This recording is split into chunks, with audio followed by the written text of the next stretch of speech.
नमस्कार मंडळी, तुमचं आणखीन एका नवीन व्हिडिओमध्ये मी स्वागत करतो। मी आता आहे खारघर स्टेशनला, तुम्ही पाहू शकता। आणि आता मी चाललो आहे इस्कॉन टेम्पलकडे। चला तर व्हिडिओ पुढे कंटिन्यू करा। तुम्ही पाहू शकता स्टेशनच्या बाहेर पडल्यावरती हे रिक्षा स्टँड लागेल। तिथून आपल्याला इस्कॉन टेम्पलकडे जाण्यासाठी हे रिक्षा घेऊन जातात आपल्याला तिकडे। चला तर पुढे। हे नवीन आंतरराष्ट्रीय विमानतळापासून 5 किलोमीटर अंतरावरती हे मंदिर आहे। आणि आता आपण चाललो ह्या मंदिराकडे। तुम्ही पाहू शकता आता मी ऑटोमध्ये बसलो आहे।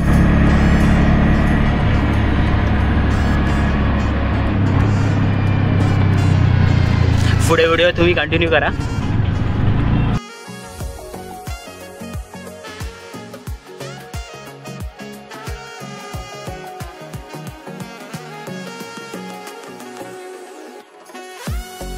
हे आशियातील दुसऱ्या क्रमांकाचे सर्वात मोठे ओळखले जाणारे हे मंदिर आहे। तुम्ही पाहू शकता हे इस्कॉनचं टेम्पल आहे।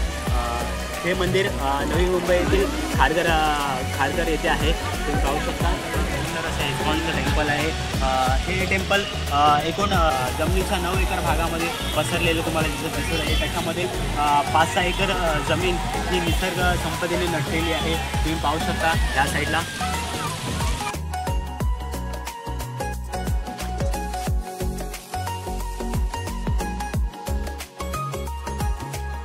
भगवान श्रीकृष्णाला समर्पित या मंदिराचे नाव श्री राधा मदन मोहनजी या नावाने देखील या मंदिराला ओळखले जाते। तुम्ही पाहू शकता।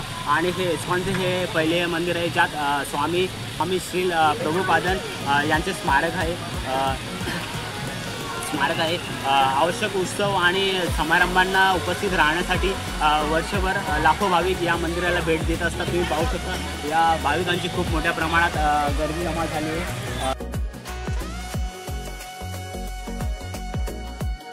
हे मंदिर पूर्णपणे बांधण्यासाठी 12 वर्ष लागले।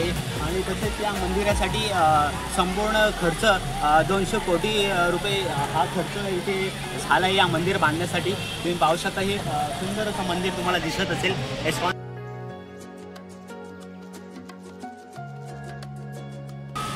तसेच पांढऱ्या आणि तपकिरी संगमरवरी दगडामुळे हे मंदिर अजूनही भाविकांना आकर्षित करते।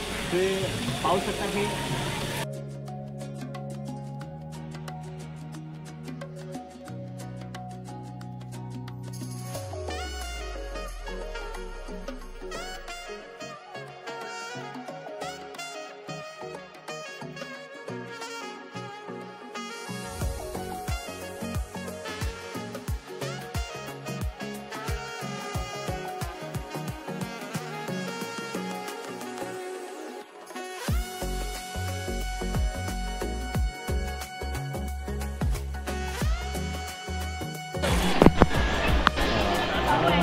तुम्ही पाहू शकता की मंदिराच्या परिसरात एक विशेष सांस्कृतिक आणि एक शैक्षणिक कला केंद्र आहे।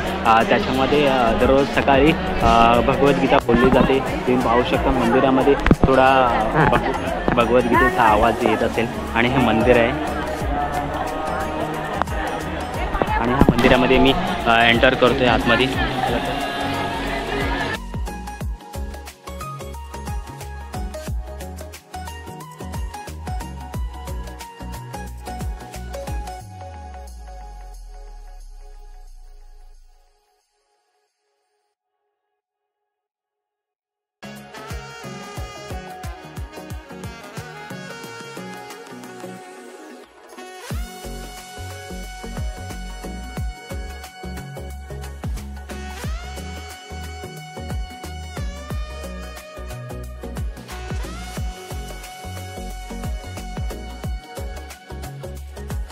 आणि आता मी फायनली या मंदिरामध्ये एंटर करतोय। हे पाहू शकता। चला या।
फायनली ह्या व्हिडिओचा मी इथे एंड करतो. तुम्हाला जर हा व्हिडिओ आवडला असेल तर लाईक करा, शेअर करा आणि सबस्क्राईब करायला विसरू नका. तर आणखी अशा भेटू नवीन एका व्हिडिओमध्ये. तोपर्यंत बाय.